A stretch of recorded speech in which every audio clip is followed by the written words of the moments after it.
And we're live. Hello everyone. It's iBookBinding's live stream. Today our guest is a bit unusual compared to some of our other guests, because usually we have artisans on our podcast and our live streams, and today we have a bookseller. And Zubairul Islam comes from Toronto, from Canada. Hi.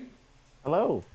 Nice to have you here with us. And obviously, as we have a bookseller today, we will be talking about selling books, book sales, and I guess mostly about old books and yeah, stuff like that. Yeah, wouldn't Uh, have it any other way here. yeah. And as usual, my co-host is Pavel Voronin. Hi, Pavel. How are you? Hi. And I'm Stepan. I'm joining this live stream from Berlin this time. I'm in a very unusual setting. I hope to stream from a balcony with a nice view, but the sun is so hot. It's just impossible to be there longer than 4 or 5 minutes. So I see that some viewers have already joined us, both on YouTube and Facebook, and if you are ready to share with us from where you are joining us, please comment on our live streams. If you have any questions, or if you will get any questions during our talk, please also feel free to share them, and we'll try to answer them if it's in any way possible, or if it's not, we'll keep them for our next live streams for our next guests. So let's dive in. How did it happen that you decided to sell old books? Yeah, I mean, I really wanted to ask you, were you always that guy with the books? What was a teenage Zubairul like? okay, well, I mean, if we're going to go all the way back, that's probably the best place to start. But yeah, growing up, I was always a huge fan of books. I loved reading. Fortunately, not able to quite read as much now anymore with how much reference material I read for work.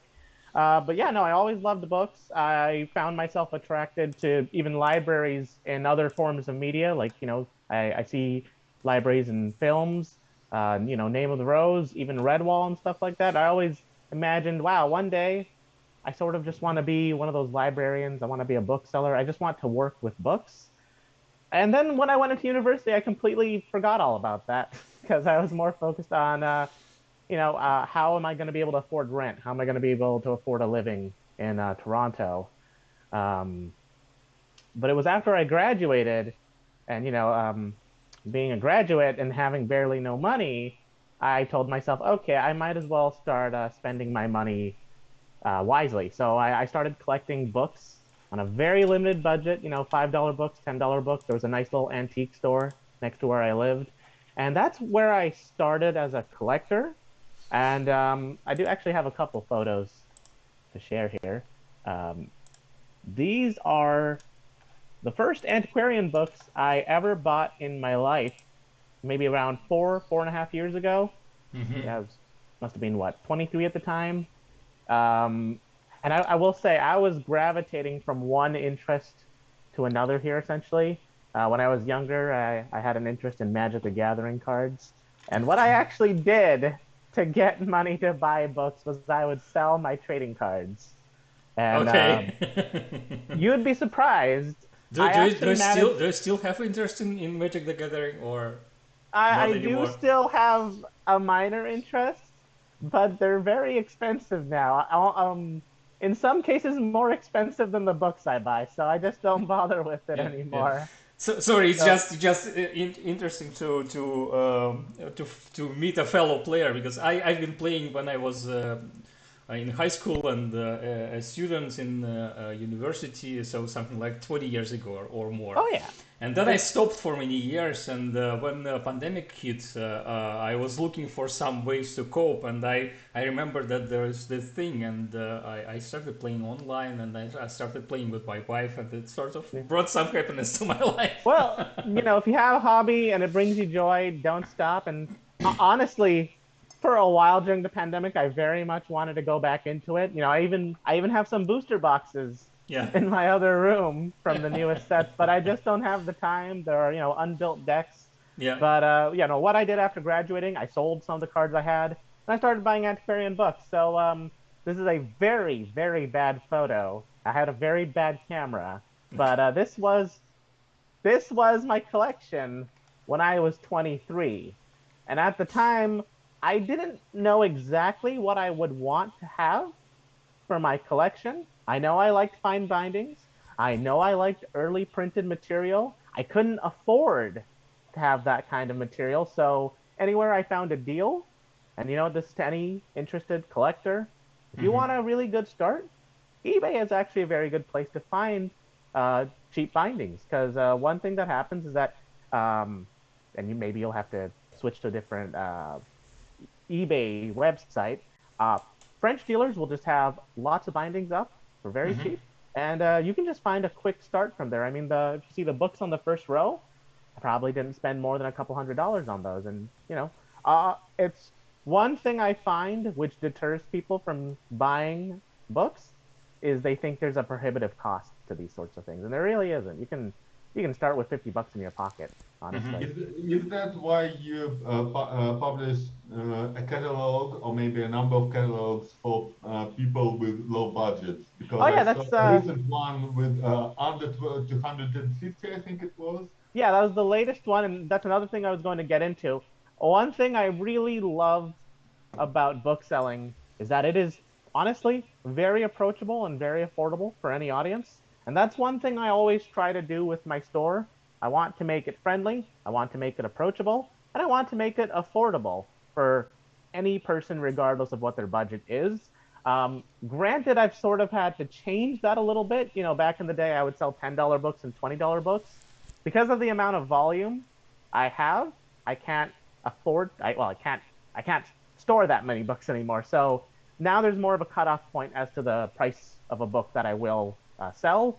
And anything else, I just tend to, if you follow me on Instagram, you'll see me selling them in large lots. So, those are like wholesale job lots. And they go to other collectors, sometimes other dealers, and it's just an easy way for me to get rid of stuff. But it wasn't until a year into collecting that I was very bored. I had opened up my Instagram account and I told myself, hey, what's a great way to make money right now? And I'm just, 3 months into my new job. And hey, I have some old books that I don't care about. One has a broken binding.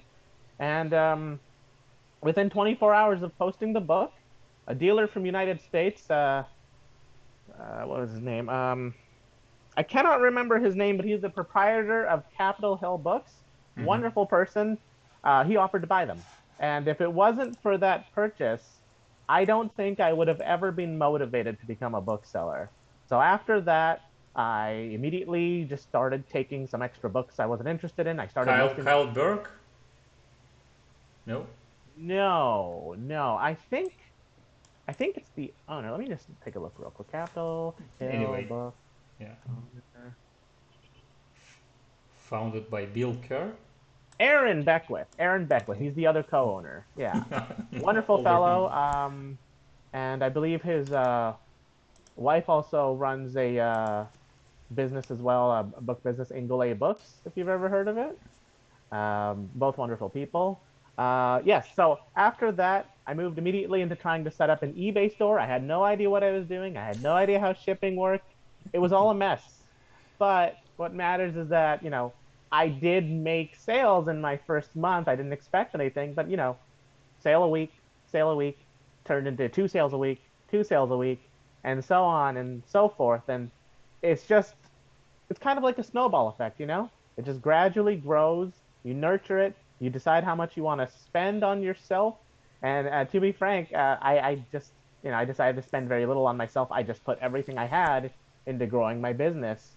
And now, a few months ago, I finally reached a point where I no longer need to rely on having, closer to a year, I guess, where I no longer need a secondary source of income. So I just quit my job. And I could not be happier. Thank you very much. No, working in a call center is very stressful, I found. And now that I've cut that out of my life, I only have my books to stress about. It's great. Yeah, yeah, yeah. So Um, how long did it take you to become self-sufficient? that did definitely take me a while. And you know what? I can even show it in the growth of my photos. So, uh, this is around the time Nice. I decided to become a dealer, essentially. Okay. You have a slightly better layout. The books are in a slightly more coherent fashion. But realistically, it took me. So, and one thing to note, when I started selling books, I just worked at this little coffee table. I had a photo booth. I sat at my couch and I would photograph books from there. That's how I had to work. I didn't have anything as nice as the office I have now, but it was living. It paid rent, and I couldn't be happier with seeing things grow from there. And eventually, yeah, here we go. I found myself in an actual office, lots more books, and the growth to that took about 3 years, essentially. It took 3 years to finally reach a self-sufficient point where I was comfortable to quit my job, where I was making more than my old job, working full-time as a bookseller. And so far, it's been close to a year. It's been a long few months, but things have been pretty good. Couldn't be happier. I definitely have my fair share of horror stories working with shipping companies, and I guess we'll talk about some of them. we'll get to that. Yeah. I But wanted to ask you about the prices again. Before that, I'll read a couple of comments, Pavel. Sorry, I'll interrupt. As I promised, I'll interrupt a bit. So I'll as usual, I will butcher some names, I guess. But we have Mitzi Humphrey joining us from Virginia, and there is a additional comment there. I was fortunate in inheriting many old books. I'm also a book artist and one of the founders of a book club. Nice to have you here. Then there's Elizabeth Kelly Griswold watching from Pennsylvania. Dennis Marks, congrats, Zubairul, proud of how far you've come, man. thanks very much, Kelly. So yeah, if anyone else, I know that more people have joined us. If you want to share your location, your experiences, or if you have any questions about our today's topic or about anything else, just post them and we'll try to answer you. And hey from Kentucky, Ruben Garcia, and I'll return the floor to Pavel. Okay. So I was wondering, in financial terms, is it more important to sell the more expensive books, or is it more important to have a constant flow? That question is kind of variable because at the end of the day, if you have a very valuable book, say for example, this first edition Dracula, yes, technically it's worth more than most of the books on my shelves. But at the end of the day, you have to ask yourself, how long is this going to stay on my shelf with the prices at? Because again, one important thing with bookselling is not only do you need the books, but you also need the clientele to sell it to. So even if I have, if I had a first edition Vesalius or something like that, or a very nice book of hours, which I do have, at the end of the day, you need to have that clientele who's willing to buy it from you. Because if you don't network enough, if you don't have enough, interested parties, you're just going to be sitting with some very pretty books that'll never go anywhere. So what you want to really do, and this is what I do, is you want to diversify into as many fields as possible. You want to try and just prod at what you like, what your clientele likes, and you want to attract them over here. You want to have them buy stuff, and then slowly, don't start right away, but build your way up to the big stuff. Because I didn't start buying anything major until my second year, and that ended up being this incunable, which I still have not sold. So it just sits there and taunts me, but everyone has that one book that gives them a problem. However, with that being said, I've sold quite a lot more things more expensive than that, and again, it's all about just finding that right person at the right time.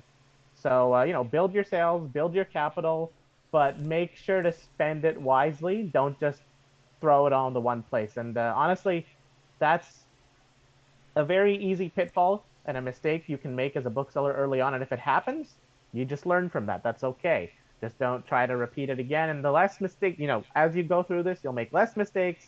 You'll figure out more exactly what to do, what to buy, and how to sell it. And you'll just reach a point where it's just very constant. So with me, I definitely have a lot of older stock, and I think that's very normal for any bookseller. But the good thing, when I look at a catalog, I don't look at, did I sell my entire catalog? I look at what is the percentage of my sale rate? What is my profit margin there? And for the most part, it's very good. Otherwise, I wouldn't be doing this full time.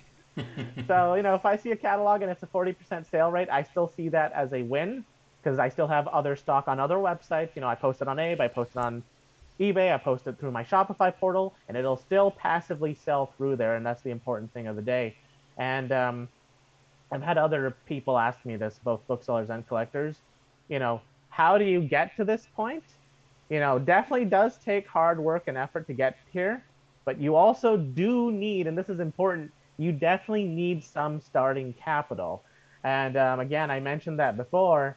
One of the things I did was, I sold trading cards, and believe it or not, I actually made several $1,000s selling trading cards when I was in university. And I took all that money, and I did invest some of it in stocks, but I did put the rest into books out of pure interest. And one of the things, this is technically the book that very much kickstarted my financials into book selling, was this one. Let me just close this and open it up real quick. Da-da-da-da. Is this Emblem Book from 1588. It's called, zooming in on the title, Delle Illusioni e Impressi et Emblemi by Fabrici. I found it on eBay, believe it or not. And what I did first, and this is something I always recommend, if you see a book online and you think it's very interesting, always look to see what the historical sales price is. Check every auction sales record that you can find that's publicly available, and check any copy that's online already that's not on auction. So, I saw that this is sold for several thousand at auction in the past. So, me being the uncertain collector that I was, I just put down I think I put down something in the low four figures, and I won. I was very shocked. I was very surprised. When it arrived, it smelled like perfume for some reason, but I didn't question it. And well, better than cigarettes or something like that. Better than cigarettes, yeah. If it was perfume, it was likely just some sort of material. Maybe they tried treating it with something, but it wasn't terrible. It was manageable. It didn't make me sick, which was the important thing. Yeah, I ended up selling this for triple the cost at what I had paid for, and I look at that sale back then every day, and I tell myself, if that didn't happen, where would I be now? And if you will find yourself having more lucky breaks than not, and just always be grateful for that sort of thing. But it's that sort of thing which will help you. It'll help give you a boost. Other than capital, what also helped? Network heavily, however you can. A rapid growth in their social media is what I did. Application to the IOBA, a bookselling organization, is what I did. And I also, I signed up for other opportunities such as cabs. And I'm also now part of the ABAA mentorship. I'm being mentored by a veteran bookseller of decades. And all this is extremely helpful. If not just a very helpful thing on your CV, then it is a very, very useful point of experience for you. And you will find you will meet many more people through this. You will have many more people come to you looking to sell or looking to buy. And like myself, you will make friends and colleagues, such as yourself, actually, in that case, Stefan. I don't think I would have met you if it wasn't for everything I was doing here. Yeah, probably. Same works for me, by the way. Yeah. But I also wanted to ask an additional question. You mentioned networking a couple of times already, but what do you really mean by networking? And I guess that it may be useful, your answer may be useful to our bookbinders and other artisans from our community, because there should be some similarities. Okay. So I guess my problem is I use networking in the general sense as someone with a business background, but what I really mean is when you're networking, you will want to connect with as many people in your field or adjacent as possible. So what I started doing when I started buying books, I saw a lot of all these friend recommendations. I was in a lot of vintage rare book groups on Facebook, and I just started asking these people, hello, can I send you a friend request? Some people I just blindly sent a friend request to just see if they would accept it. They did. We had some conversations, and things just sort of go from there. The more you talk to these people, the more you'll get to know them, and in some cases, you will actually make some very close connections. One example I will use in particular, I don't know if he's on this stream or not, but several years ago, I met a book collector by the name of Matt, and we didn't really talk about much early on, but as the years went by, we now basically talk almost every week. I talk to him about interesting bindings. He talks to me about interesting things he bought, and sometimes we just share our findings. We help each other with auctions or new purchases, and that sort of thing is very integral because when you have multiple friendships and connections like that, it will take you very far. Whether you're a bookbinder, whether you work in conservation, whether you're a librarian, or whether you're a bookseller like myself, you will always want to have a wide network. Don't keep yourself isolated because working alone without any support, whether it's just general support for Bookselling or whether it's even emotional support with friends, you don't want to cut yourself off and be isolated because that does not work well for a lot of people. And, for someone with myself, and I'll just make a quick point here. I suffer from depression and a few other things, both physically and mentally. Having those connections is absolutely critical because otherwise you'll struggle without that sort of thing in your life. Yep. Is it also important to be known for certain kind of material that you sell? Because there are quite a few booksellers who specialize, say, in 17th century ephemera or books on particular topic. Yet you mentioned variety, and that helped you a lot. Yeah. So what I did to eventually figure, and this is actually something my mentor has asked me, who do you want to be as a bookseller? One thing I did initially when I started buying books is I would just buy books in every, all sorts of topics and genres and types of bindings that I could because I didn't know what I would like yet. I didn't know what other people liked yet. So believe it or not, but at one point I was actually selling 20th century pulp fiction novels for $5 and $10, as well as random modern first editions like, Dennis Wheatley, Ezra Pound, T.S. Eliot. You don't really see that sort of stuff anymore on my walls because it just isn't my interest. And after studying Ezra Pound more, I'm not really interested in his work at all anymore. But I slowly just gravitated more towards what I liked. And the more I focused on that, I found out my clients also like that sort of material. And that was precisely why they were following me. So it's basically a very narrow, over the years, honing down what you specialize in. So at the end of the day, I do special bindings. I do early printed works. I pretty much will cover anything from the 15th to the 19th century as a cutoff point, with barring a few 20th century exceptions like, illuminated manuscripts from the early 20th centuries. That I'll do. First edition of Lord of the Rings, if I ever had one, sure, I'll have that in my store, but it's not going to be a focal point. I'm not going to be... I'd have that on my shelf. Well, that's a goal for me, so... Yeah. But you're never going to see me with a bookcase full of, Sylvia Plath books and Ursula, Le Guin first editions and their dust jackets. It's just not going to be a thing for me. I like it, but it is just not my thing. And what you want to do as a bookseller is you want to make your brand known. And so you want to be known as, I'm that guy with the books. I'm that guy with the early printed post-incunables. I'm that guy with the pigskin bindings. I'm that guy with the royal bindings with Napoleon's monogram on them. That sort of thing. It gets people's attention. And, you cement a name for yourself at the end of the day. And manuscript, I completely left that part out. I also like selling manuscripts, so... Yeah. And speaking of cheaper there's things, you Whoa, you two people also talking at sell. once. yeah, too much stuff. What were you saying, Pavel? I'll let you go first because you seemed excited. I also noticed that you sell single leaves Yes, from manuscripts. Yeah. yes. So these aren't single leaves, but yeah, I do like to sell. Let us switch back to switch off the screen sharing. So that's Oh yeah. That's a good point.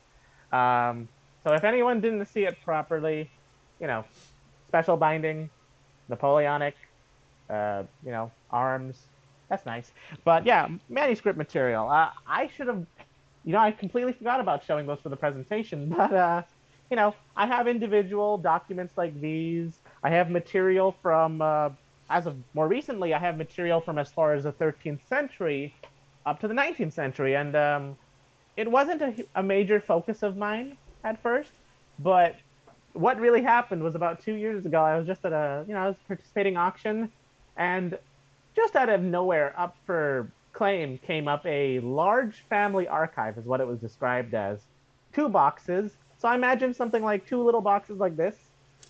When the package arrived, it was about the size of me.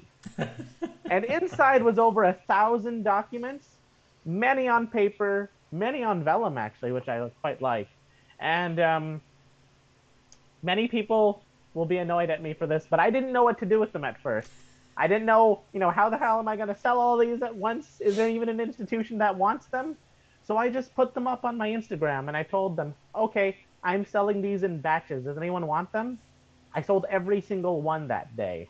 And I realized, oh, maybe I'm selling these for too cheaply. So I just didn't sell them for a few months to a year. So they just stayed on my shelves, gathering dust and gathering dust. And what I do now is when I have manuscript material, including the existing archive I still have, I do individually try to date them. I do try to figure out the provenance. I do try to figure out what the document's about, really, because that is really, at the end of the day, what interests a buyer. Some people are just interested in the calligraphy. Some people are just interested in the age. But a hardcore collector will definitely want to know the provenance. They want to know the backstory of the document. And, they even, who signed it? Where did it come from? That sort of thing. And that's what I try to do with many of my documents. But I will admit, very difficult to read 15th century French or Spanish sometimes. So sometimes I'll just say, okay, written on a 30-line format. It is from Angers, and there was, Johann de Vissier involved. I don't know much else about it. Please don't ask me. It's the mystery of buying it. So I know there are some dealers who do the same things. I know there are some dealers who go more in depth. But at the end of the day, with the amount of volume I have, that's as much as I can do as one single person. And yes, no other employees. So that's one of the more tougher struggles of By selling. the way, that's really Pavel, why. just Yeah. wait a bit. Firstly, Lucia Farias joined us from Mexico, a writer and a printer, and we met her on our podcast. We talked to her on our podcast. It's nice to have Lucia among our viewers. And I also wanted to ask how do you decide which manuscript is worth your time and which isn't? Because So usually that's actually, thankfully, very easy for me. There are many different types of manuscripts I've had come in.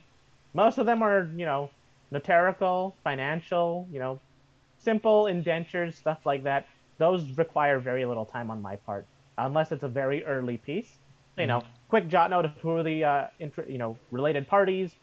If there is anyone of note involved, say for example a politician or a famous author or anything like that, then I will do my due diligence of studying the document in full and presenting it as such.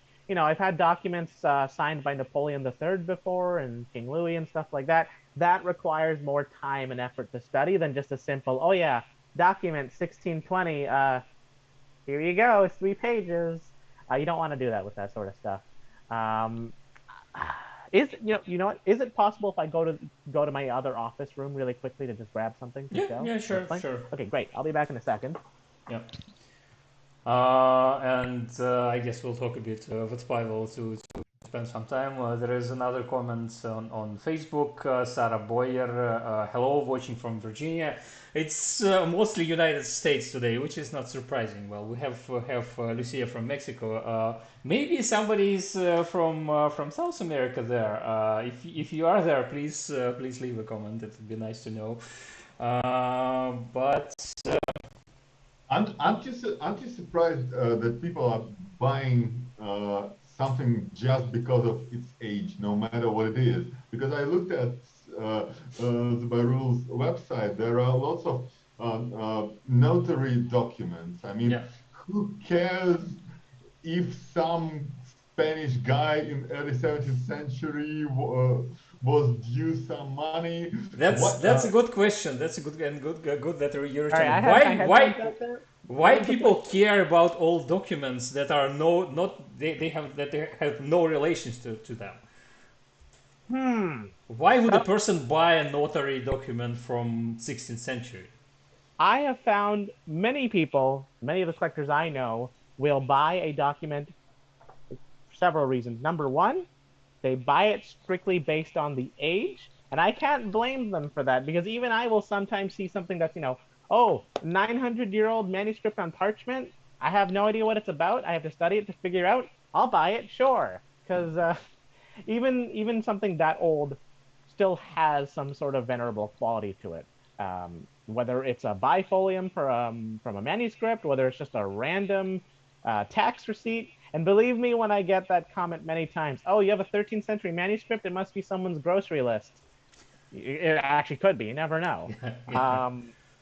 Probably not, though. But people will buy it for the age. A lot of people I've met will buy the document because it relates to them in some way, being like, oh, yes, I am also from this province in France. I would very much like to have this piece in my collection. Okay. And there are some collectors who just look at it as, oh, it's a nice item to frame. And honestly, there are many collectors like that, especially in North America.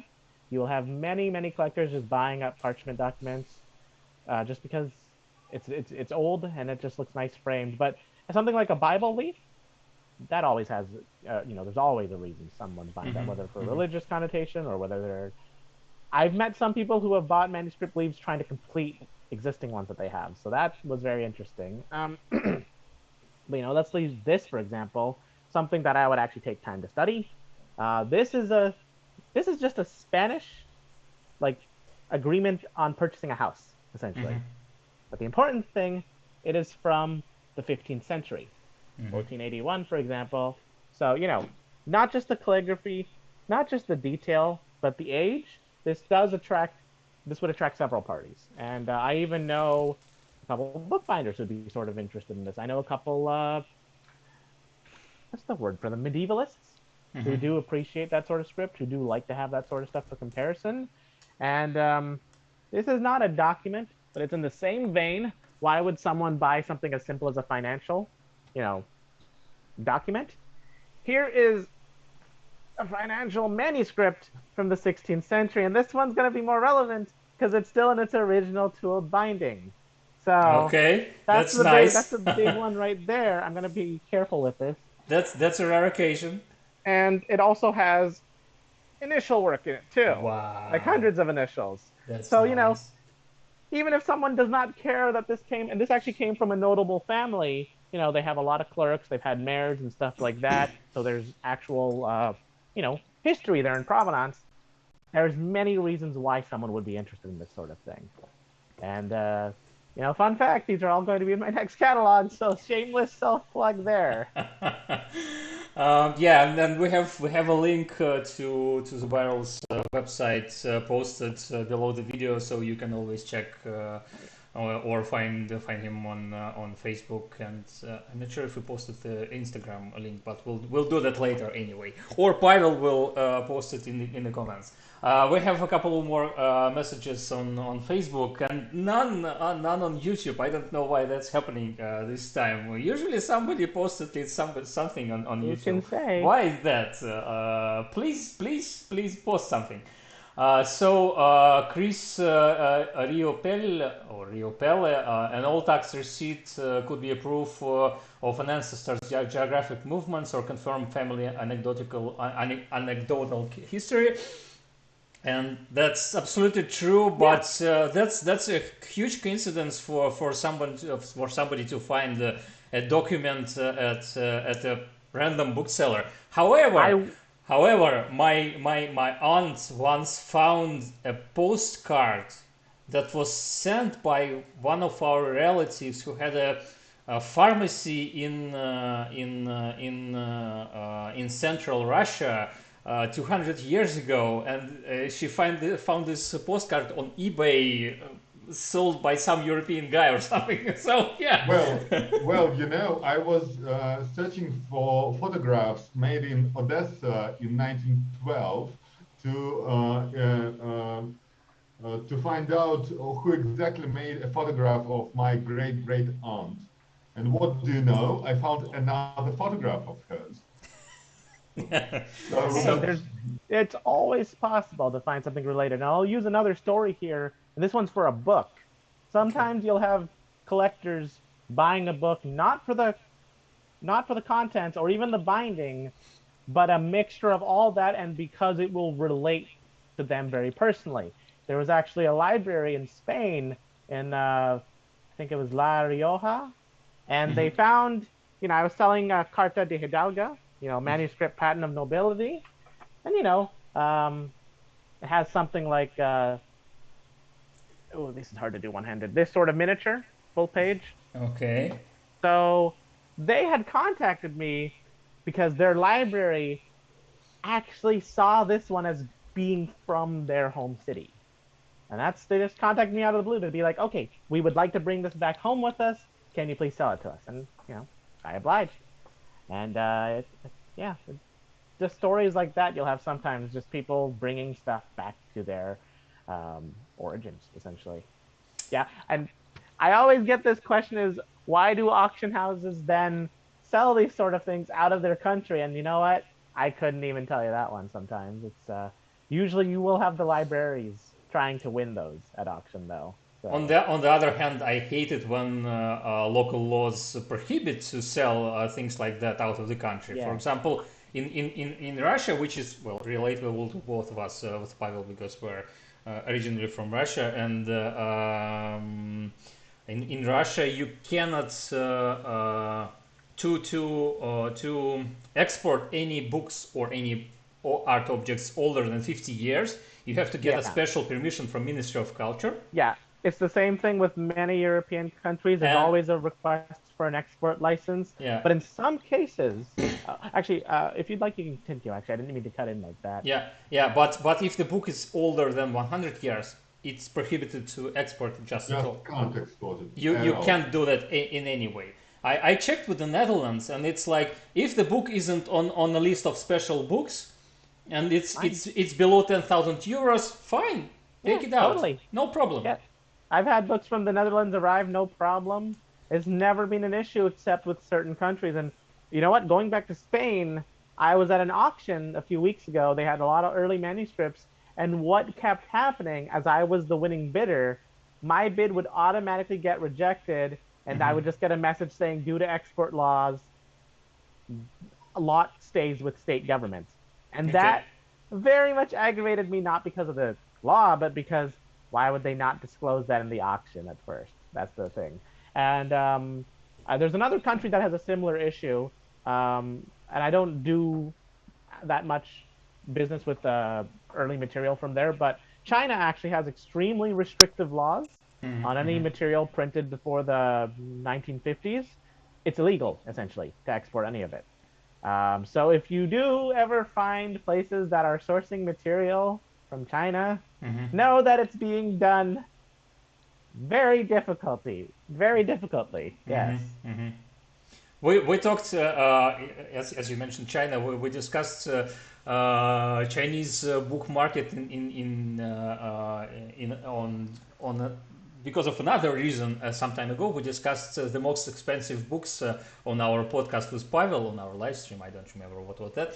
And Pavel told us that there is some understanding that some of the most expensive Chinese books are probably used as bribes or in illegal schemes to sort of pay off officials and all that stuff. That wouldn't be completely out of the question. There's a reason many of these books never come to market. Yeah. And we'll never really publicly know these reasons, unfortunately. So it's pretty much all of it's up to speculation. There's definitely a lot of stories which could lead to what it is exactly. Yeah.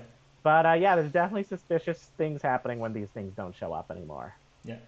So I read another comment, and we'll let Pavel continue with this question.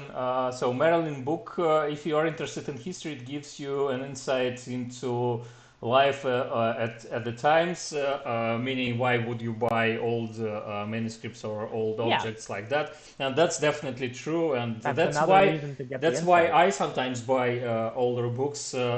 Well, most of my collection is books about books or books about book history and bookbinding, but sometimes I just buy an older object because I like it, or because there are some notes or scribbles on the margins. And that's the big like one them. now. Marginalia, the random doodles. This tells you so much about a book, who owned it, and what sort of thing they were doing with it. Because I've had many books with just random doodles.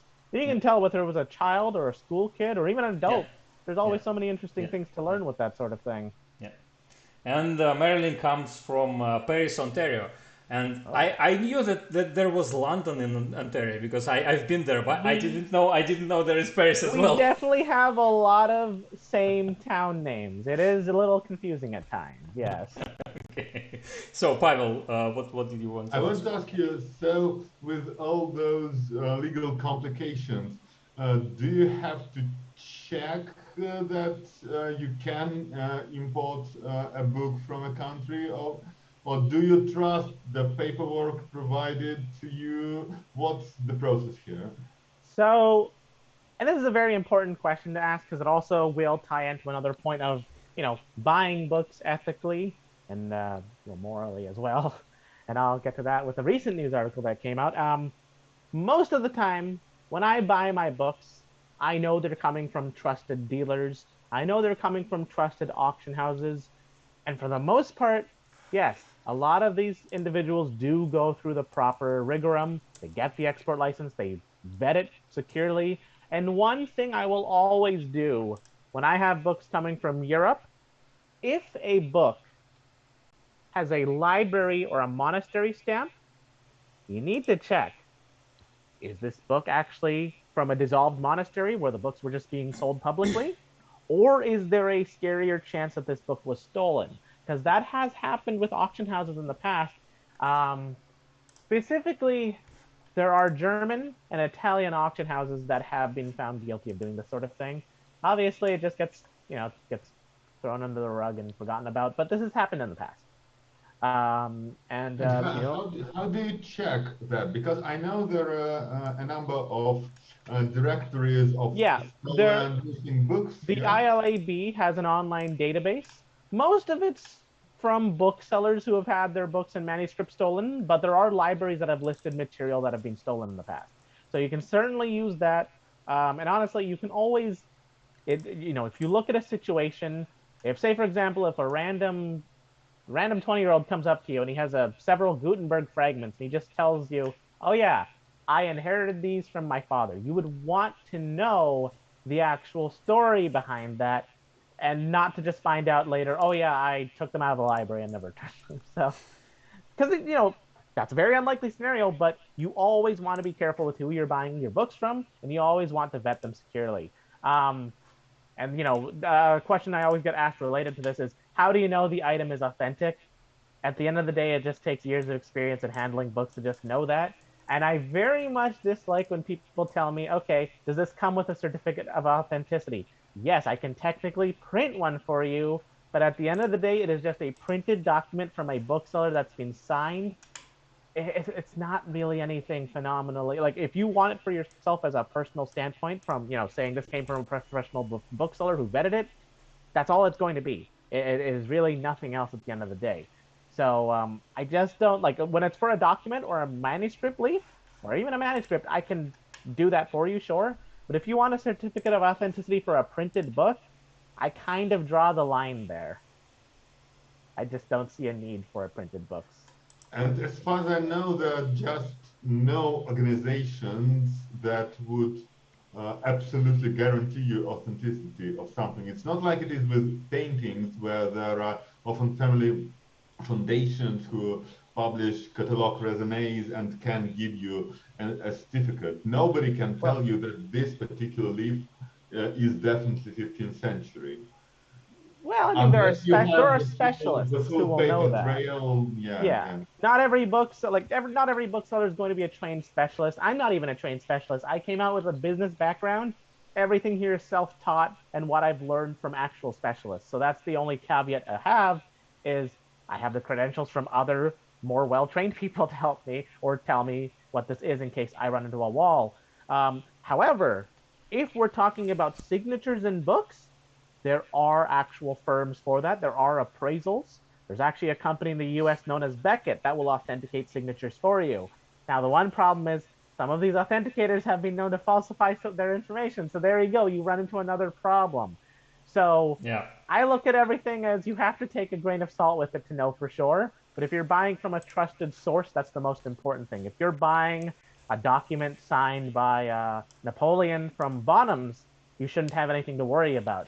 But if you're buying a signed document from, King Richard III from someone on eBay with zero feedback, you're definitely going to have more of a problem there. And that's when you would have to ask, yeah, maybe I do need to ask for a certificate at this point. Maybe I do need to figure out what's going on here. And that's another issue. I'm sort of hesitating to buy a 200 euro book on eBay for some reason, but you obviously buy much more expensive stuff, and there are many people who do that. And first it probably comes with experience, but what should do all other people like me or our viewers? I don't know. Okay, you know what? That's a very good point. Let me see if I can share something here. You know what? I'm actually gonna just close all these tabs first. Gonna open up a few tabs. First thing you really want to do is when you're buying a book on eBay, you always want to look at the feedback score of a seller, because the feedback score will tell you everything you need to know about how trusted they are. If you see someone with a 99.5 or a 100% score, then absolutely you should have no issue with buying from that person. You should not feel uncomfortable trying to buy from them, because they're well vetted, they're well trusted, and there's no problem whatsoever. If you're buying from someone with a very low score or they're a new seller, just don't overdo it at that sort of auction, because you don't know what you're in for. Because you may run into a problem of, number one, the book may never arrive, or worse, if it is shipped, it is not shipped properly. And that's another question I wanted to discuss. I'll segue into that one. Yeah.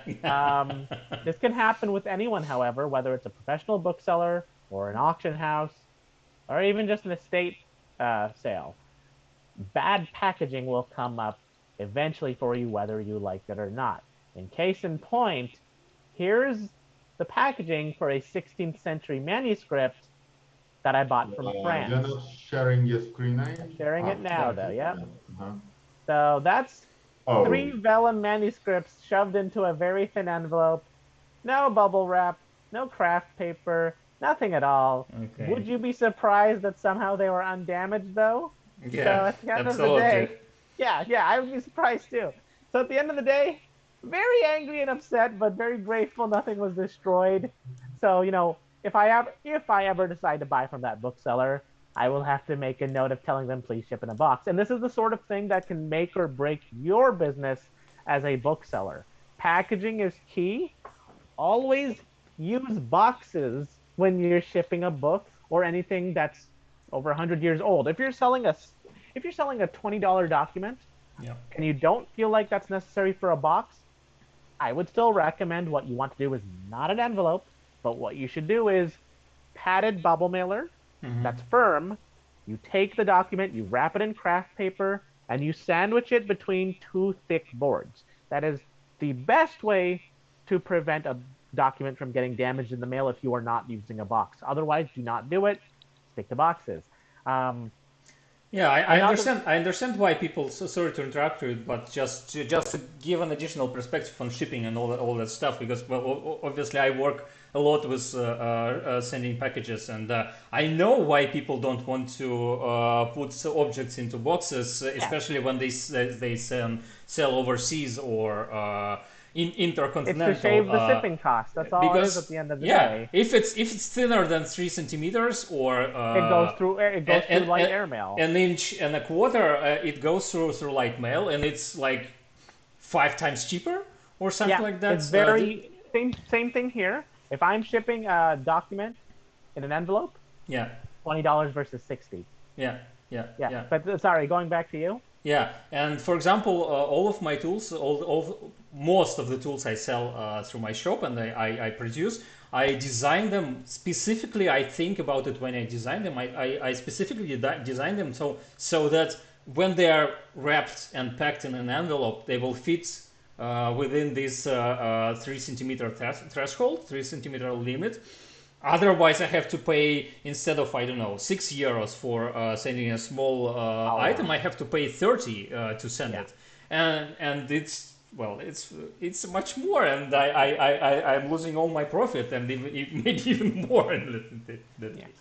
So I will say one reason I ship boxes primarily, well, I've explained some of my reasons, but when I ship to the US, whether it's an envelope or a box, the prices are actually very similar. Like, one will be $15, the other will be 20. At the end of the day, if I'm selling a $200 document, is it really worth that $5? Yeah, I don't think so, and yeah, most of the time yeah, the buyer doesn't either. yeah. So really, there's no question. I will just stick to my boxes there. With Europe, however, I will sometimes ask, "Are you comfortable with paying the $20 or the $70?" Oh, the 20? Okay. But I will make a very clear distinction in my listings.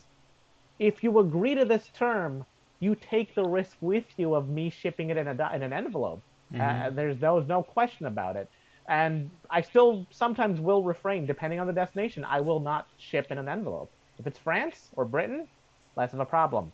If it is, well, when I was able to ship to Russia, Yeah, I definitely wouldn't do an envelope, especially when definitely. some of those. I've had many experiences with Russian shipping. Unfortunately, not very positive for the most part. My record for shipping a parcel is 8 months to Russia, so Okay. it's not happening anytime soon.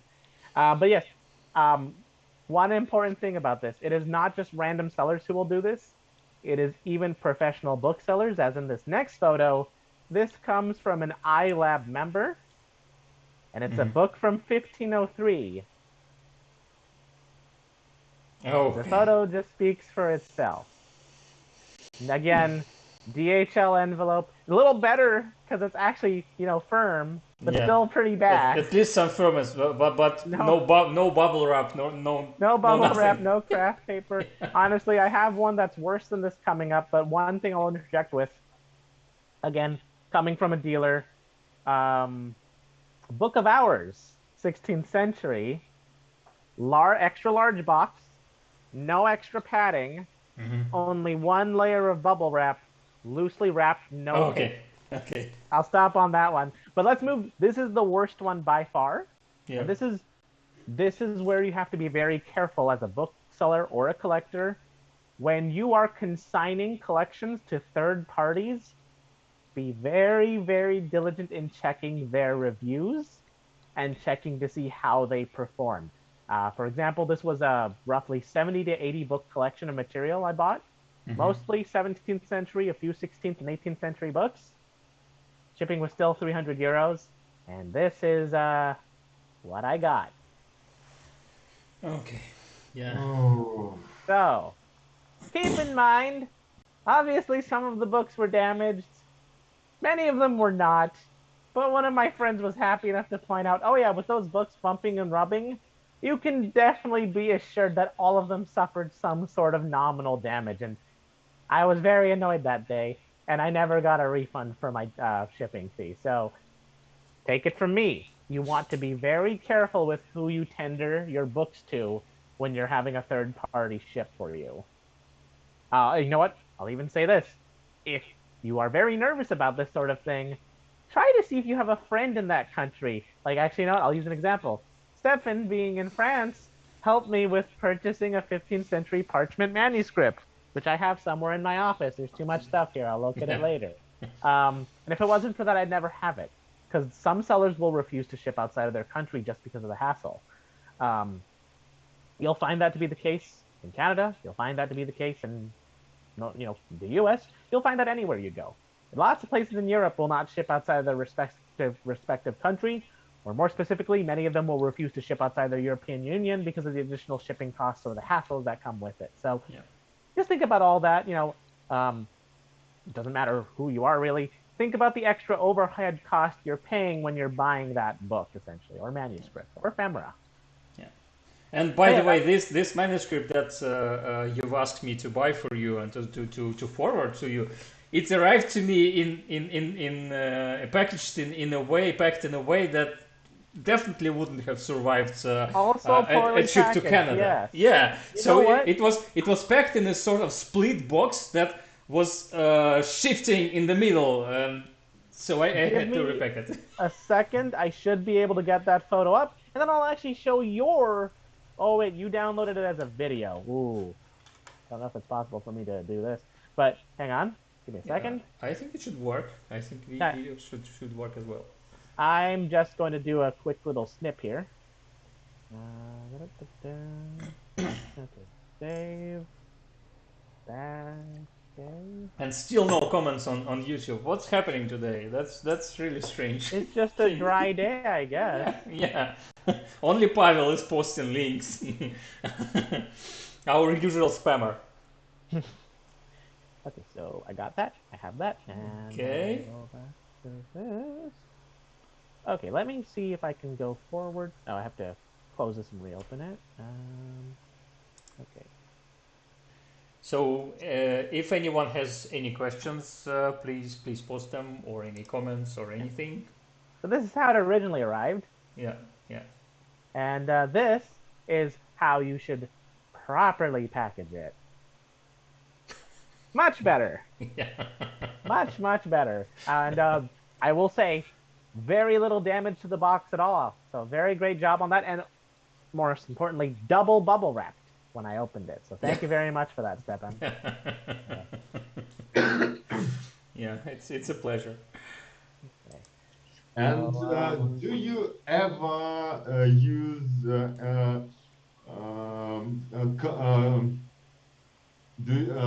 gloves? Sorry. Do you ever repair the books that you sell? Oh. Do you contact some restorers or conservators if it's a really old book? Does it ever make financial sense? Say, if it looks better, it sells much better? So I'll just pull a book off, for example, here. There are times when I have considered having a book rebound, about early on, and honestly where I still am as a self-employed bookseller, as a younger bookseller with a limited budget still technically, it can be hard to justify the fees for repairing a book sometimes, because for small octavo you could be spending a couple hundred, for a folio you could be spending several hundred, and that's looking on the nice end. However, you can make exceptions sometimes, as I'm actually preparing to. I'm not going to bring it out because it's going to be a little tough to show it, but I recently picked up a very nice copy of Virgil, 1519. Binding is an awful shape, but if you buy it at a good enough price, you can justify the repairs for that. Because you always need to think about, if I repair this book, that will definitely increase the book's value.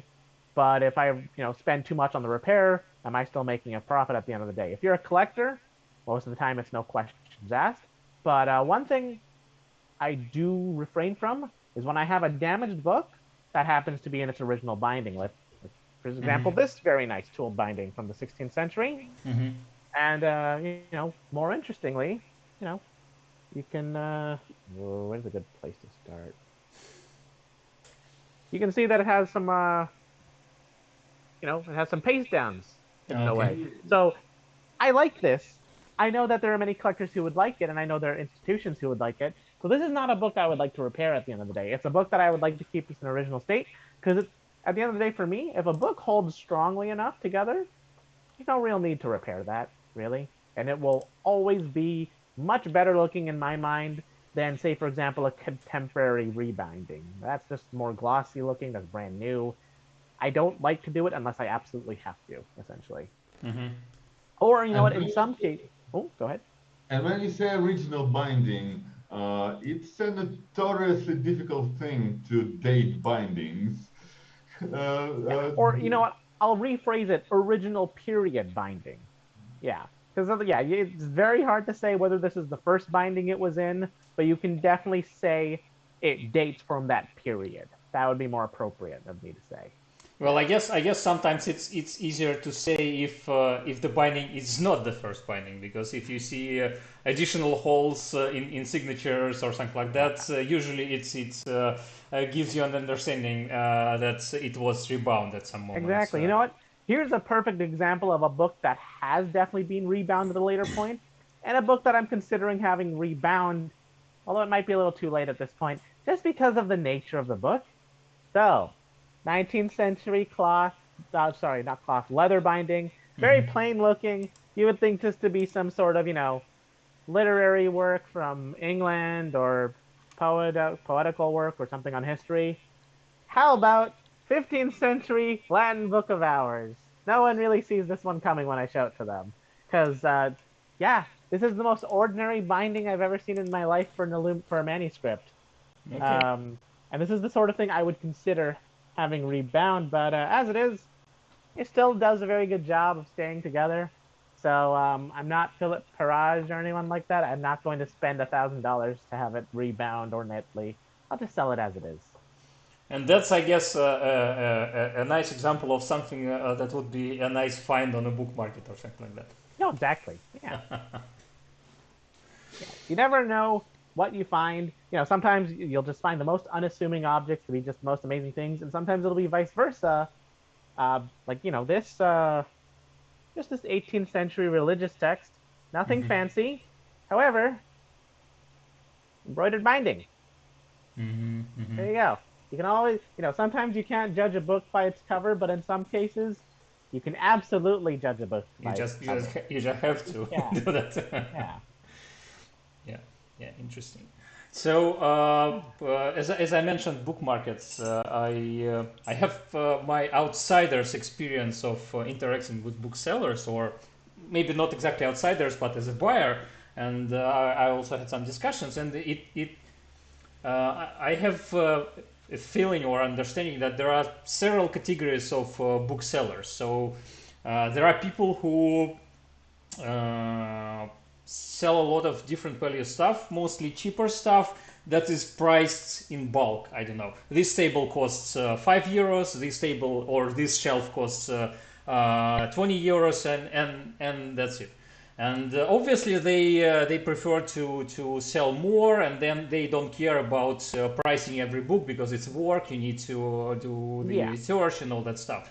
Then there are sellers who are trying to price all the books, and they're somewhere in the mid range. So they have some books for 5 euros or $5. They have books for tens of dollars, and they have some more expensive books, but that's the range. Usually not more than several $100s or something like that.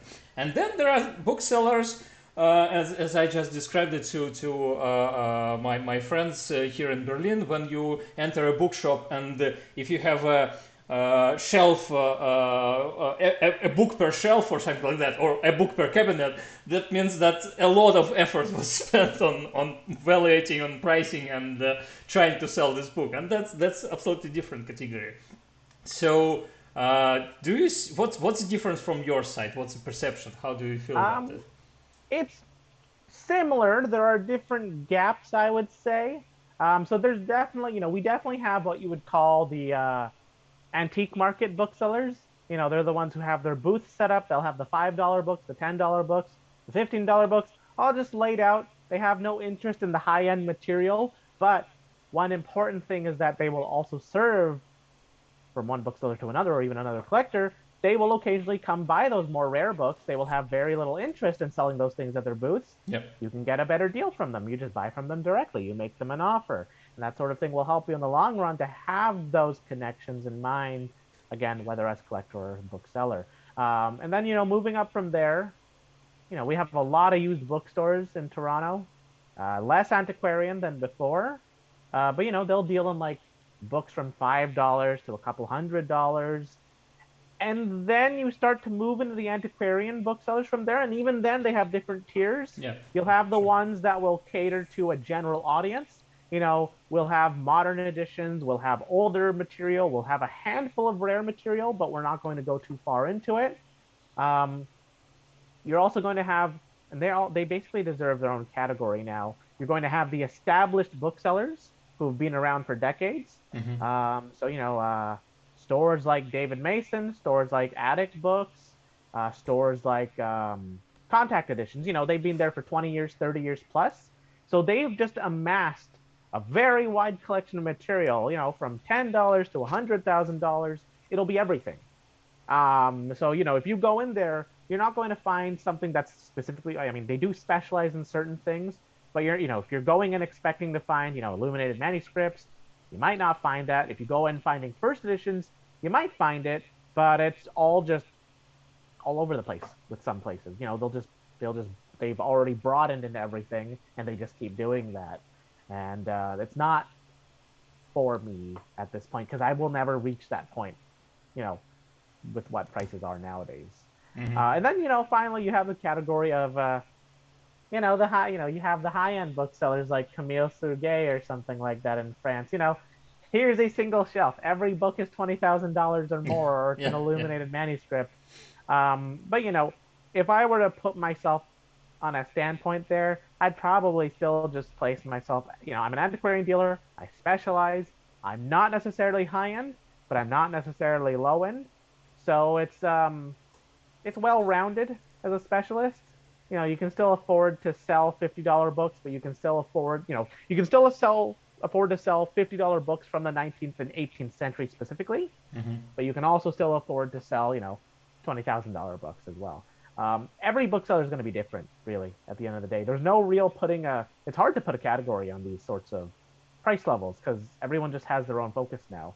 If you look at the United States, it gets even more confusing because you have everyone selling, counterculture material, you have radical material, you have modern science stuff being sold. Like, I don't know if you follow Type Punch Matrix at all, but they recently sold a massive modern collection. And it's run by Rebecca Romney and Brian Cassidy. Do you know those names by any chance? I don't think so. No. Pavel is already checking. Okay. Yeah, and they're basically not generalists, but they're what I consider to be the type of antiquarian dealer. They're definitely in the higher end, but they also deal in affordable material too, and they are just broadened all across. And they also do go with the same approach, friendly, approachable, and in some cases affordable for a lot of people too. Yeah, I had an inkling of selling at least part of my collection of books about books, and well, I have some more expensive books, and it feels like working with them. It's worth my time, but spending, I don't know, something like hours and hours setting prices for books that are below $10 or below €10 or something like that, and putting them online in a catalog and all that, it just feels too much time and effort for me because, well, I understand that people do that. I don't understand how they do that and how they work in that sort of business. Obviously, it works for them.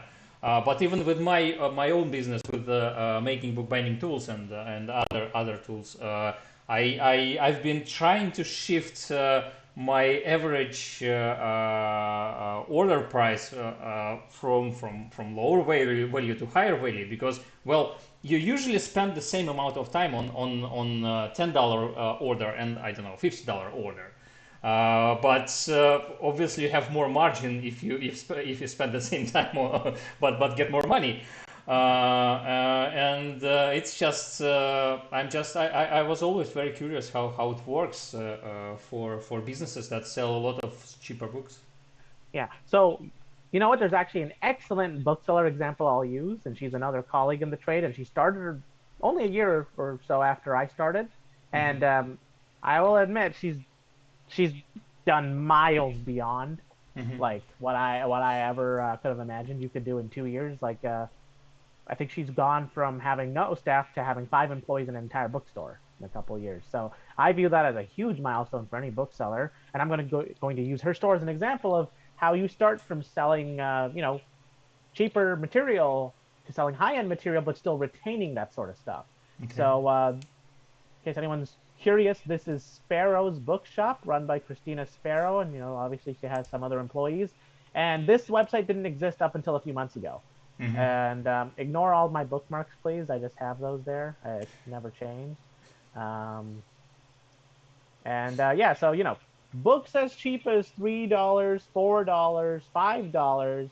You have to ask yourself who takes the time to catalog this sort of stuff. Yeah. And at the end of the day, what it really takes is having the staff willing to do that sort of thing and making a good enough turnover. Like if you're selling 50 of these, 100 of these, however many of these a month, then you can keep on listing these as much as you want, as long as you have a clientele. And again, there's also some high-end material. First edition Stephen King, first edition. I don't know if these are first editions, but Dostoevsky's, Shirley Jackson, stuff like that. If it's the same thing for myself, eventually you will be able to make your way up to selling this higher-end material. But some stores are perfectly fine and perfectly functionable with still continuing to sell cheap material. Mm-hmm. It's just really, how do you want to spend your time? Do you want to catalog $105 books, or do you want to catalog a handful of $100 to $500 books? And my answer was, I don't have enough space for $5 books. I don't really, again, this is all personal interest, I don't like to sell books that are in the $5 to $20 range. Mm-hmm. I would rather sell early printed material and fine bindings and decorative bindings. So that's what I do. And, what works for me may not work for some people. And what works for high volume booksellers will not work for myself and some other dealers as well. If you're an antiquarian bookseller, at the end of the day, you will probably start to gravitate away from doing, cheaper material over time. But there are a lot of people who definitely still stick by it, and it works for them. And, kudos to anyone who still focuses on that sort of stuff at the end of the day. That's interesting. I guess we have another candidate for being a guest on our live stream or podcast in the future. Yeah. And by the way, if anyone is watching us, or if you can recommend anyone to us, maybe not now, maybe later, but I have my own recommendations, but I might be biased. So we definitely, well, if you would like to share them with us, it would be nice. If you want to do that privately, that's okay as well. No, but we definitely. I have no issues. Any bookseller I look at, I never view them as sure, you can look at them as friendly competition, but they're friends at the end of the day. Yeah. And you want to help everyone out, whether they're interested in the little spot. So, but continue. We also definitely want to see a book collector on our podcast or on our live stream, depending on I can think of a few in the as well. format, because we try to approach a couple of them, and it's not always easy because. Not all of them are ready to speak publicly. They may be ready to give you some comments without naming names or something like that. But to go on live stream or on podcast and to talk about collecting books, that's another story. So if there is anybody watching us who is a book collector and would like to join us and talk about collecting books, or if you can help us to reach out to somebody, that would be really nice as well.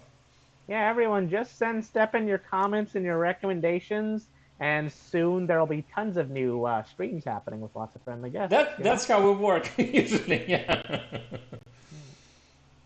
I wanted to ask you. You mentioned Rebecca Romney. The name did ring a bell. I read her book Printer's Error, and I know her bit from this peculiar show. It's Pawn Stars, isn't it? Pawn Stars, yeah. Okay. Yeah. To be fair, I think. One of the things which helped with awareness on Rebecca Romney as a bookseller is, she showed up on a TV show which still runs to this day. She's made repeated appearances, just like the bookseller Adam Weinberger. I will say to any bookseller or collector, exposure will always mostly have a positive benefit. Sometimes it might not work so well, but most of the time I like to use the phrase, any exposure is good exposure.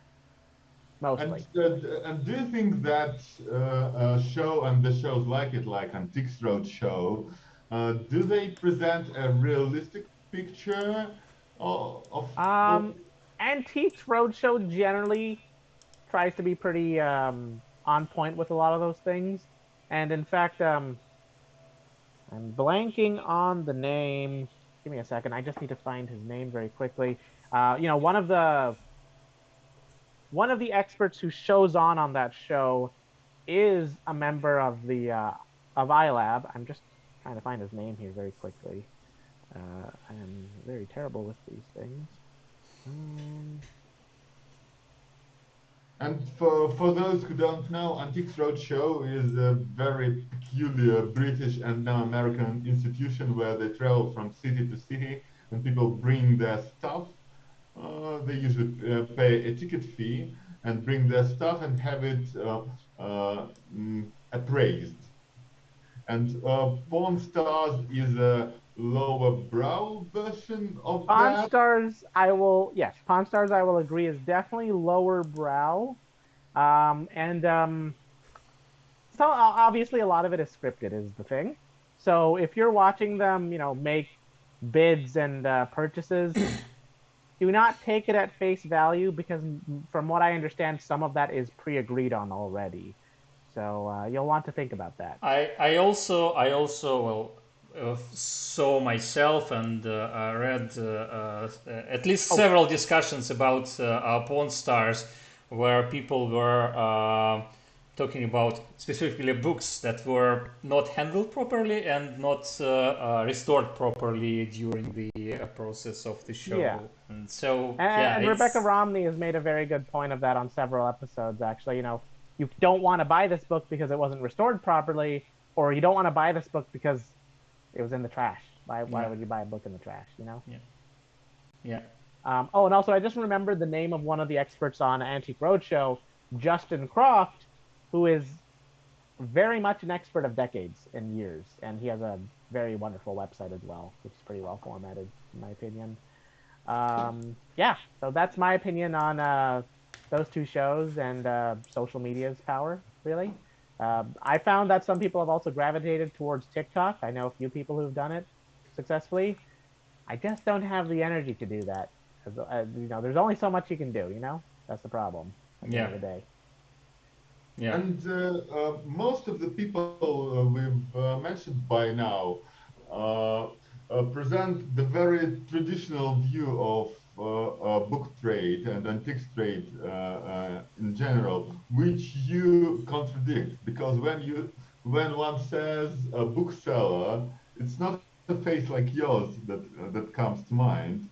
Well, I will definitely say I kind of break the trend a little bit, not just in age, but demographic as well.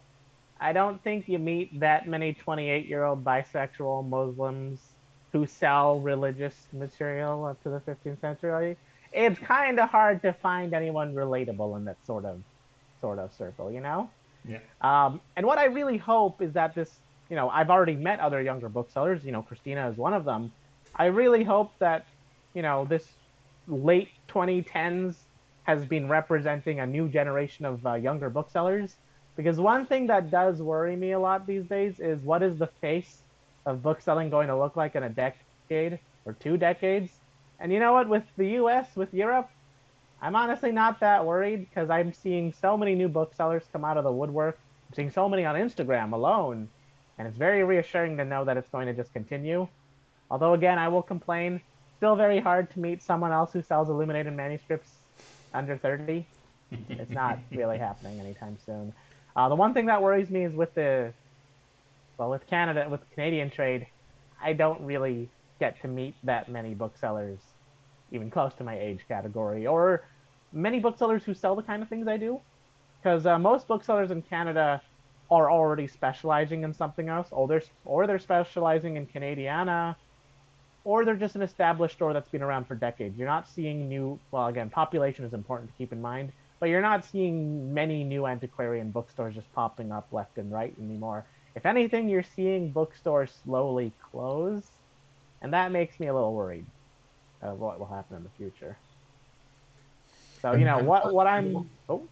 And what about the buyers? Do you find that people like you, gravitate towards you? So yes, actually, that's one thing I will be happy to comment on is I've been seeing a massive increase in younger book buyers.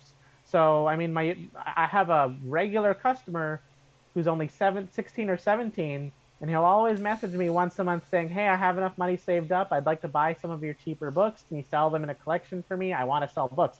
And that really encourages me. So, you know, if I'm making enough of an effort to encourage other people to sell books, that makes me really happy at the end of the day. And if I'm seeing younger faces, you know, if I'm getting approached by people in their 20s and 30s is fine, honestly, asking to buy books, that's amazing. That's great. You couldn't ask for anything better at that point because, you know, you just want to, you know, even if you're a little nervous being a talker, you want to be as engaging and welcoming with everyone you come across or anyone who contacts you.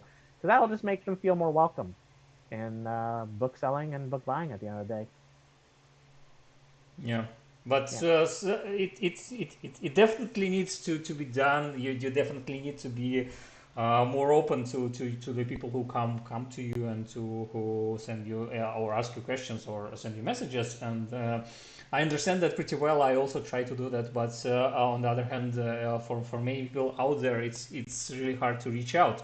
But we definitely encourage you to reach out, to send to send us messages, to send questions, and to talk to us. And something interesting definitely can work out of that. And yeah, and it's really interesting to hear about younger collectors, and maybe at some moment they will become young booksellers and the new generation of booksellers. That'd be nice. Including illuminated manuscripts, because. At least my perception is that many people are afraid to start working with books like that just because of the perception of their high price. They're really not. They're honestly not at the end of the day. Even this 15th century manuscript, this will cost less than $1,000 at the end of the day. And if you think about that, I mean, you can eventually make your way up there. You start selling $10 books, you sell the $50 books, you sell the $100 books. As long as you put your mind to it, as long as you know what you're looking for and you know where to get it, you will get there eventually. And one thing I encourage every bookseller to do, and I still do this a lot, do not compare yourself to the booksellers that have already made it to the top. Don't think about Jordan Gunther selling $1 million books because, you know, those are booksellers who have been there for 40 years, 50 years, and they already had, you know, rare material to begin with. Just think about where you are right now and just move your way up. Is what I would always say. Yeah. And I think another aspect of why diversity is important is also it increases the availability of certain kinds of materials that were not looked at before. We talked to Brooke Palmieri from UK. I don't think the video has been posted yet. No, I should probably say that we had two rare booksellers or two booksellers on our podcast, recorded on our podcast a while ago, but we had a lot of scheduling issues and Brooke Palmieri works with so-called books, or used to, I think. I think they have their own I'm very behind on things. Oh yeah, here we go. Camp Books. Yeah, Camp Books, exactly. Yeah, that's the one. Yeah. So we had Brooke Palmieri, and we also had okay, now I'm blanking. I just had this name in my head. Pavel, do you remember this? I'm so sorry. I'm sorry. It will come back to me. So we had two booksellers on our podcast. We have these recordings. They're not edited yet. They are in the queue. They will be edited soon and published soon. Yeah. But we had, and I think Simon Beatty was the other one. Yeah. Thank you very much. Thank you very much. And both talks were quite interesting. So we're really waiting to publish. We're hoping to publish this day soon, and now it's vacation season, so probably in autumn. And Yeah. I remember Brook because they are a great example because they are selling material that is otherwise largely overlooked, Yeah, I think dedicated to gender and protest movements. right. It's the material that is available in US, but in UK they are some of the first people Yeah, to it's specialize very in. it's what's the word for it? It's you know, the first to come in the UK. Like, you know, in Canada, you know, we do have dealers that deal in, you know, um what's the right? Yeah. So material on gender, material on queer rights and politics. We do definitely have booksellers that have you know, broken the opening with that sort of material, Mm-hmm. and really just more of that would be great. Really, at the end of the day, more interesting material. You know, you know, indigenous material. I don't see that much of it, honestly, still. And even, you know what? One thing I would like to see is material from, you know, Japanese bindings, Japanese material. You only have a very small handful of dealers who work with that sort of stuff, like, you know, Jonathan Hill, for example, and I can't remember the other name of the bookshop, but there's one in the U.S. that heavily focuses on that sort of thing. And do you think it's just because of the habit you sell what you know? I think definitely a lot of it is you sell what you know, and or you sell what you're passionate about.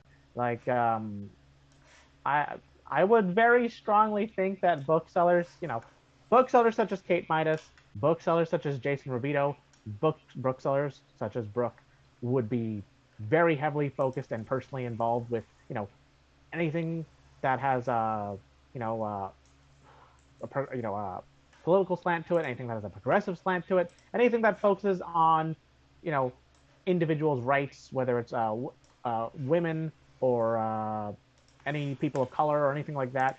And yeah, not a lot of booksellers really break into that sort of thing right now just because they're not familiar with it. But I'm starting to see more early print booksellers starting to break into that. You know, you're seeing more representation with women in STEM. You're starting to see a lot more feminist literature from like the 17th and 16th century pop up. It's just very also very much hard to find is the problem, and it's very expensive for some people.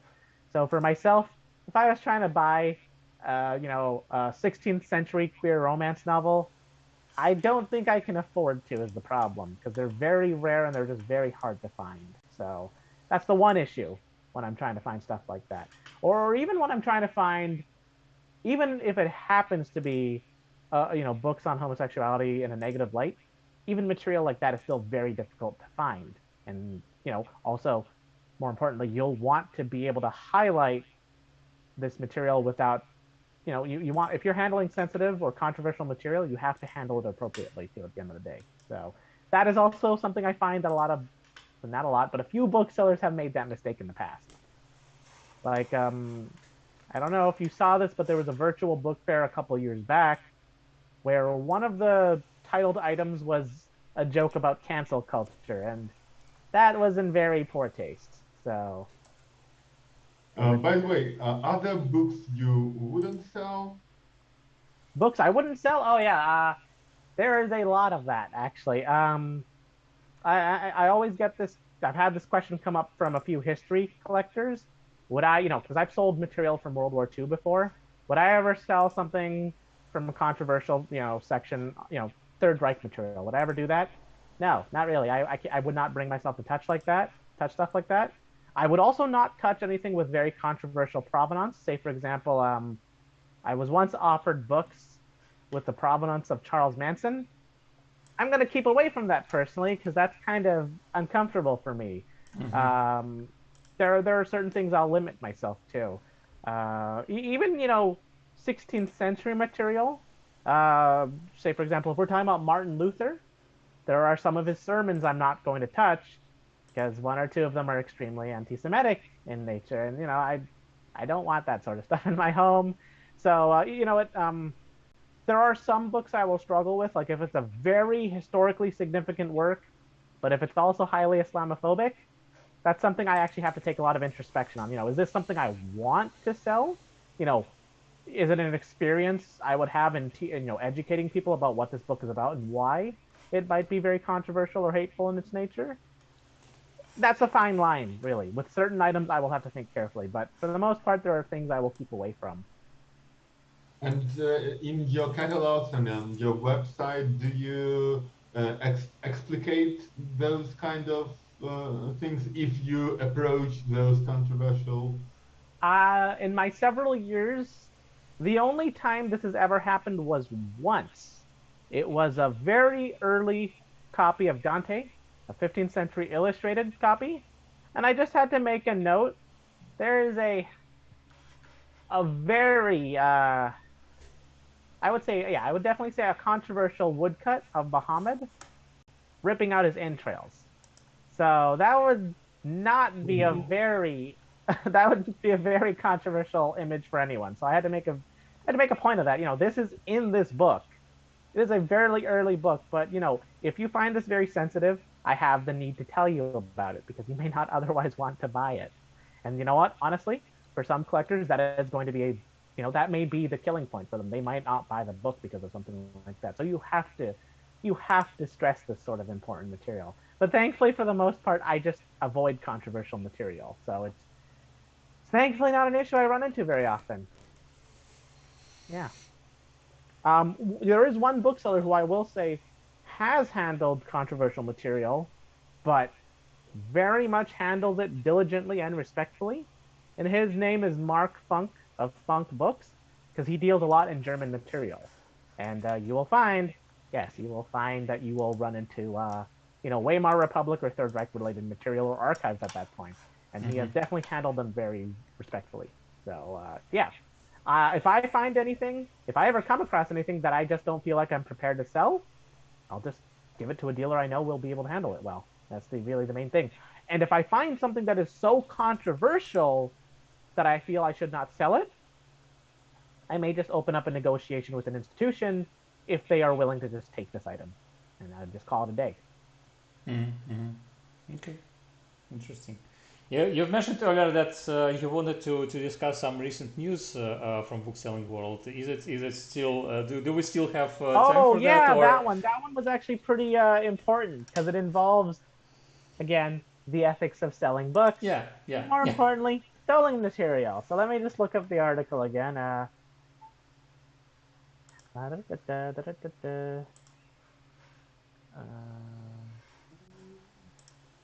Give me a second. This I had it open a second ago, but I closed it before sure, no problem. You mentioned, speaking of stolen books, you mentioned this site, what was it, iLB, yeah? So, iLAB, if you look up iLab stolen books, you'll find... I know, stolen books register. I actually tried using it, and it's not straightforward at all. It's not like you enter a name of a book and it's a little confusing, yes. But you know, if you know what you're doing, you may eventually make your way around it, is what I'll say. I mean, if you believe them, there's not a single stolen Shakespeare, not a single stolen Darwin, not a single stolen Bible. Oh, there is always the possibility of stolen material out there. In fact, I don't know if anyone knows of the Museum of the Bible, but there was a huge fiasco over stolen and fake material through Hobby Lobby. Yeah. And again, this goes to a very controversial point of things I will not buy or sell, unless I vet it very carefully. Manuscripts from the Middle East are stolen or have such poor provenance that it is something I just stray completely clear of, and I leave it up to the Islamic specialists at that point. If I have an illuminated Quran that comes from a well-vetted auction house, less of an issue. If I see someone with an Armenian manuscript from the 17th century and they don't explain where they got it from, goodbye. I am not making any offer, and I might report that eventually. Even when I see an Armenian manuscript at Christie's, I will get a little nervous because I don't understand. I will have to email them to ask, what is the provenance on this? Where did it come from? That sort of thing. But let me get to the main article here, and I'll share it. And I hope it doesn't have too many ads. This actually is a story about a group of dealers who stole some Eagles lyrics that they were trying to sell for, 7 figures. And this is actually a very large dealer, Glenn Horowitz. He's not a member of ILAB, but he has placed many important archives in a number of institutions, and he could be facing jail time. So when you think about someone of this level facing jail time, you really do have to think about, what is the likelihood of other books being stolen by this person over the years, or other manuscripts? And you have to question the whole, oh God, weird ads coming up. You have to question the whole nature of the trade at that point. You have to look at these things carefully. Like, are you familiar with the name Caliban Books by any chance? Yes, I think yes. Yeah.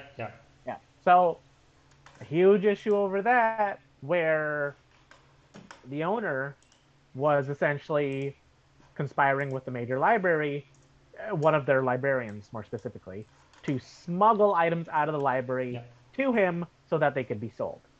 And that's a huge issue right now. And as far as I'm aware, some of those items are still out there, either in private hands, I perhaps think dealers who don't like even know. on the dozen books came back by now. Yeah, but that's not a lot when you think about it, right? I mean, the audacity of it all. I know of very similar stories in the 90s in Russia, but okay. At the end of the day, really all it is there are always going to be greedy people out there who want to make a profit, and they're just going to do whatever they can. And that includes falsifying information or stealing material outright. Like the article you saw. The Hobby Lobby scandal you mentioned, they actually bought a fragment purporting to be 2nd century New Testament fragment, and it was actually stolen from Oxyrhynchus project. Yep. I mean, what were they hoping? I mean, it's like stealing from the Louvre. I mean, people have tried that too, right? Yeah. If there's a person with a dumb enough idea, they will try to get away with it. And the problem at the end of the day is that there are enough people who have gotten away with it. I mean, I will make this point very quickly. If you look at the number of artifacts that have been stolen, and you know what, I'll make a direct point here, just because it's come up many times. If you look at all the artifacts that the British Museum has that are stolen, Yeah. And they're just there. Or basically any museum or library in Russia. Well, and in general in old Europe. Or in Europe, yeah. Actually, what? Come to think of it, there was a story I read recently about a Russian collector who claimed to have a Gutenberg fragment, and when it came time to interview him, he had to state several times, "This is most certainly authentic. It is fake in no way whatsoever." That just raises red flags for me.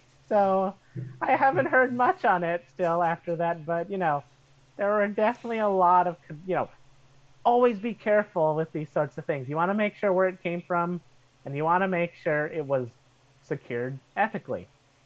So, like, even on websites like Katawiki, auction house, I am very careful with where I buy stuff from, because there have been times when stuff is sold without an export license. You have to question, why was that the case? Mm-hmm. Although I'll make a funny story of one of the book. What am I supposed to do with this at this point? I'll just print it out and I'll keep it, I guess. That's what I did. So, if anyone ever asks me about it, I have to just give them that really weird story, because that is exactly what happened.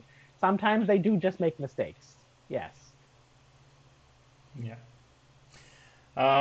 So I guess that's most of the things we wanted to discuss today, at least, and definitely it's already over. Okay, I have some issues.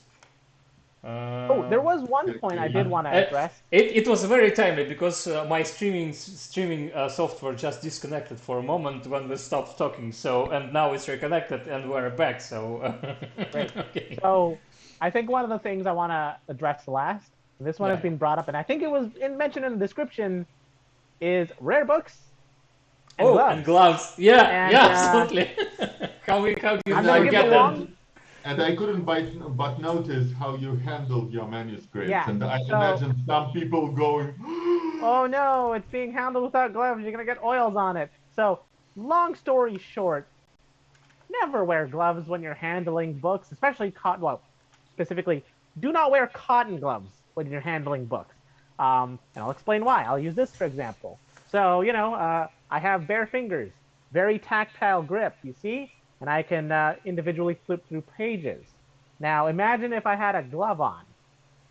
I'm clumping at that point, if I'm lucky. I have to be very careful not to let the fabric snag on a page. Like, this is very delicate. Could you imagine a glove snagging on?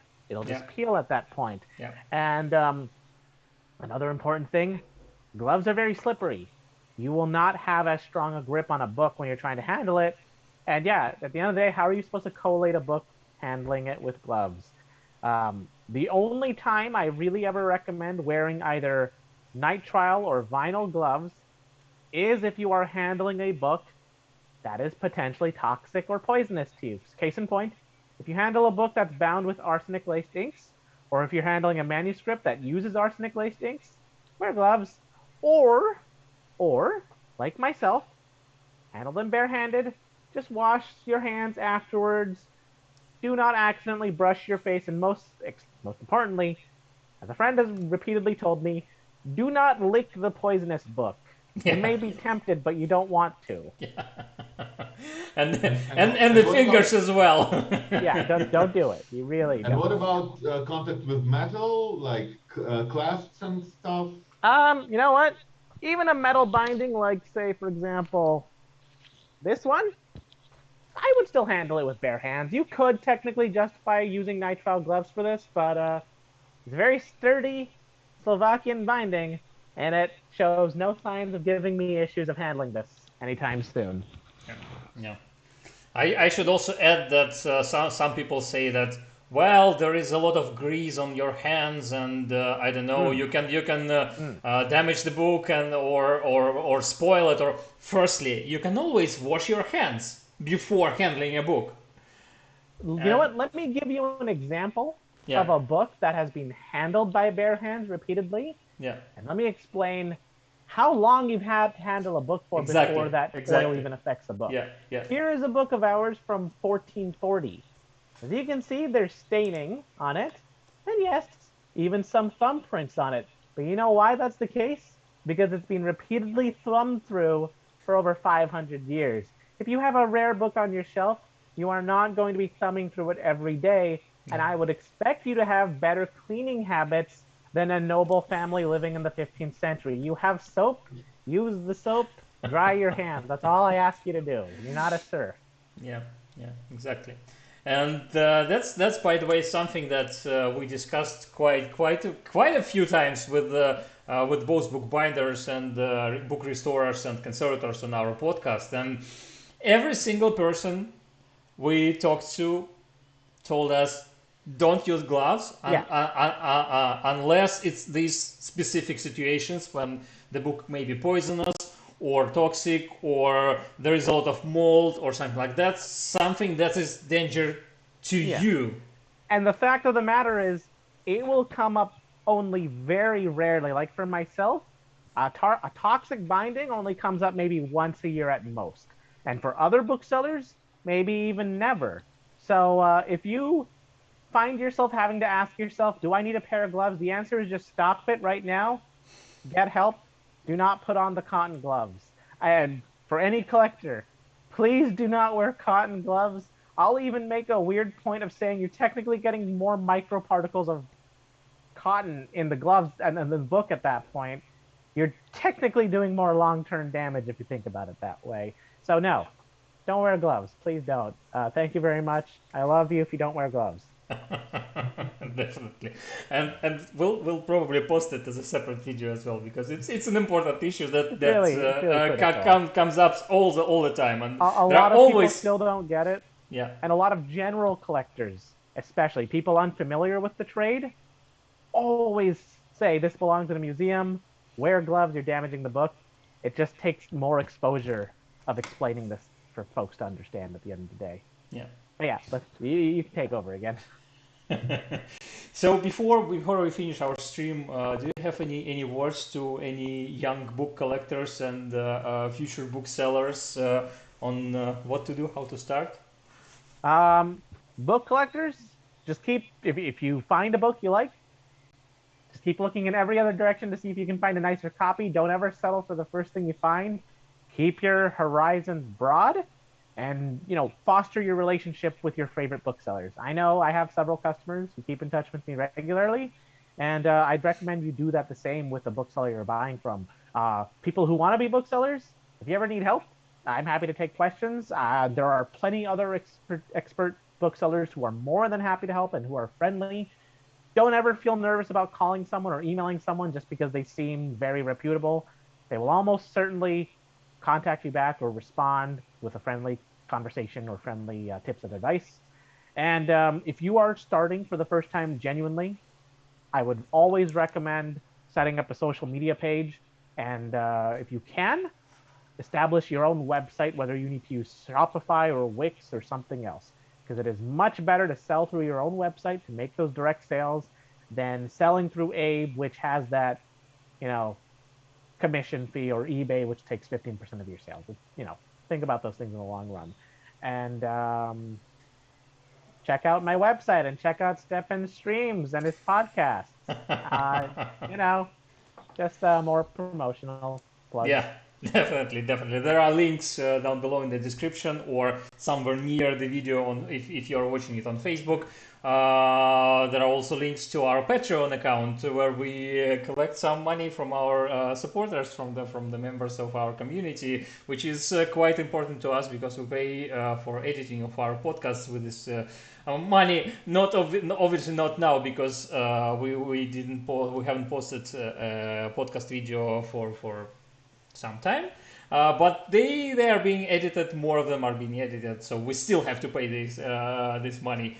Anyway, and subscribe, share, find Zubairul's Instagram account. There are lots of nice books there, and ring a bell. I don't know what's like our videos and posts, and see you next time. Take care. And we'll stay here for a minute or so while the stream is stopping everywhere, and then we'll be free for today.